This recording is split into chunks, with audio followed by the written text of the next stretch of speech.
Hello, Sam. I know it seems foolishly cloak and dagger for me to leave an encrypted USB like this, but one can never be too careful. I imagine you're probably already looking over the files within, and you should take some time to become familiar with them. But I wanted to offer an explanation in my own words of what exactly is going on. I've been working with atypicals for nearly 10 years. When I was getting my graduate degree in abnormal psychology, I met a woman who was telekinetic. She could move things with her mind. I was fascinated and began to study her, with her permission, of course. She worked at the university and became a friend. And then, a few months into working with her, my brother came to visit me. Mark has always been a little different. Mostly he was just so different from me. Our parents were serious people, kind and generous, but serious. I inherited that from them. Mark didn't. He found joy in everything. He always had a smile on his face, a joke up his sleeve.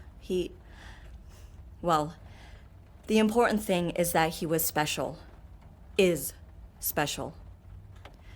Odd things happened around him when we were growing up. Nothing crazy, just peculiar.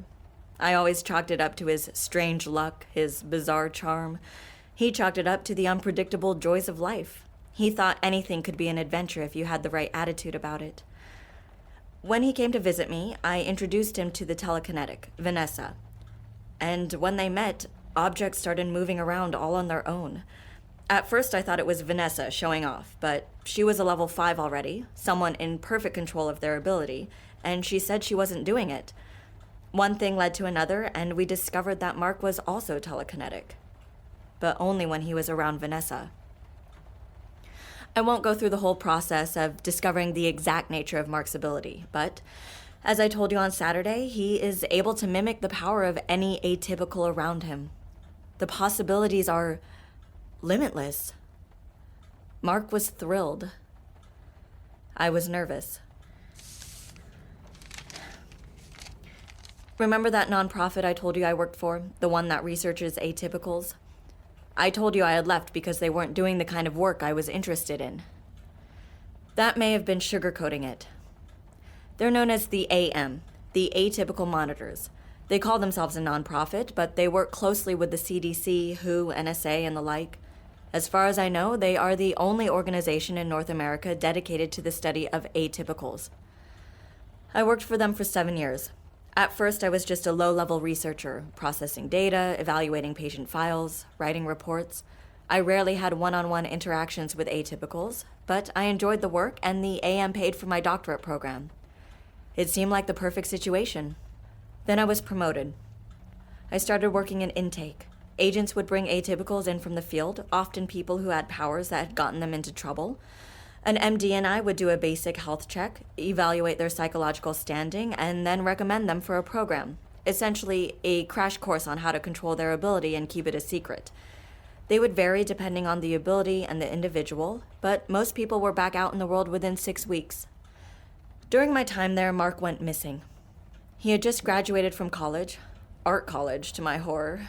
He wanted to be a photographer. Maybe he still does. I don't know.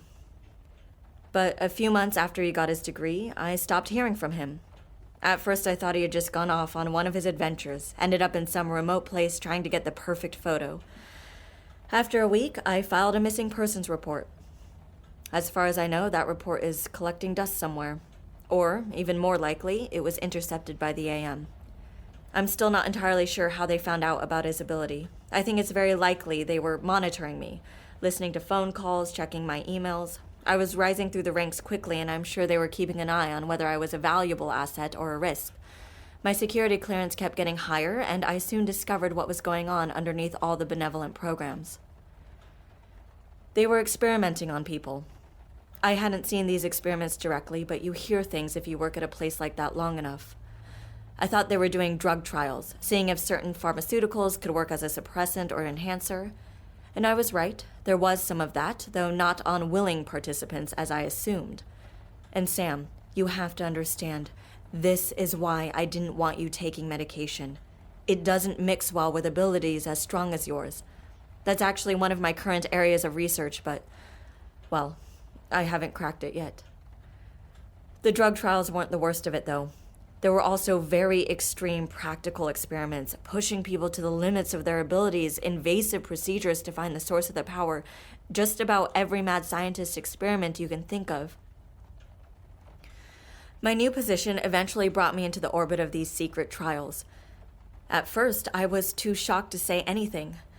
They assigned me to work with the patients there, and I went along with it. I didn't know what else to do.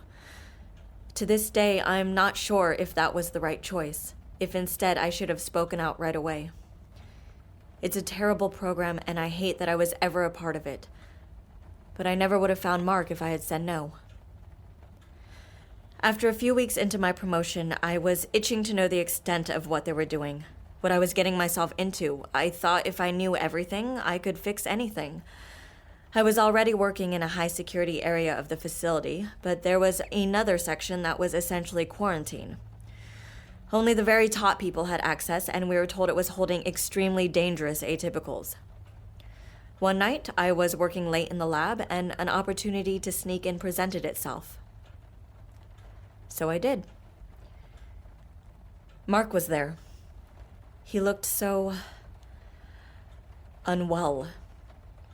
I have no idea how long he was in there, but this was about 2 years after he initially went missing.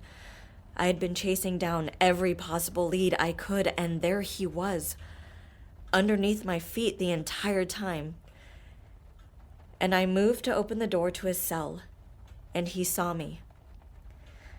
And that's when security found me. I was fired immediately, but an agent on my team was fond of me. He knew how much of an asset I was, so he got his boss to offer me a deal. They wouldn't arrest me if I agreed to work with them on the outside. They were tracking atypicals in the general population, people who hadn't gotten into trouble or weren't a danger to society. They wanted me to keep tabs on these people and seek out other potential atypicals. I laughed in their face. I told them I would report the kind of work they were doing, get them shut down, get my brother out. And they laughed right back. I may sound paranoid, but I believe that the AM operates outside of the law. I had seen what they were capable of, and, well, I feared for my life. Out of pure instinct, I agreed, but I demanded that they let my brother go, that they let me keep tabs on him on the outside instead. They said they were finishing up his trials anyway, and that he would be released to me in a few days. That's when things went terribly wrong. While I was setting up my practice, this practice, the one I have now, they were conducting experiments with Mark and the mental time traveler. They were making them both go back in time, all the while giving them drugs and seeing how it would affect each of their abilities. During one of the trials, the drugs reacted poorly in the time traveler and she died.